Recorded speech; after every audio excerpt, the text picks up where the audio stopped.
卡米尔认为，由于之前的手腕伤势，勒万在心理上会有所顾忌，不会冒着风险对恶魔斯巨大的后拉进攻发起全面反击。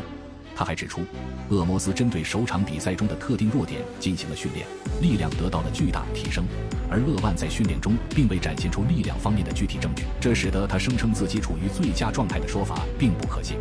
I think Hermes have to be very careful on the fight because, like Devon pulled Levan and he stopped his wrist, Devon jumped to flop press and he can do same thing to Hermes and he can damage him. So Hermes have to be very clever, and I think even if it's maybe already 2 years after the injury, I am 100% sure in the head of Levan is still the injury inside the wrist, and he won't be so crazy attacking a guy who is lifting 100 kilos on the back pressure. So I think this is very risky for Levan to go so crazy and say, "Oh, I will take you," because he can crack his wrist and he can lose everything.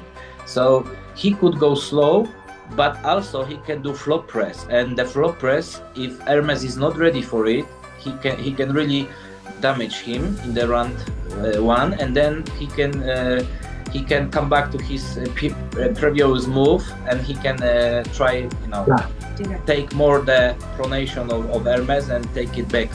So I think Hermes have a lot of chances to win it, and doesn't matter what Levan says that he will crush him, he will him and everything. I don't listen that nothing, because if Devon really is like this, he will show every exercise he's so powerful, no one even can touch him, but he really don't show nothing.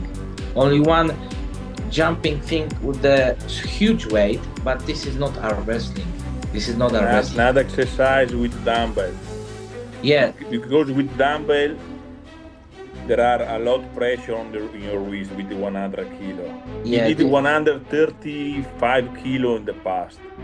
Yeah, now he did 100, but I think Hermes, he can do it, because if Hermes is telling the truth that he is really prepared, like he's extra 10-15% more, that's huge amount.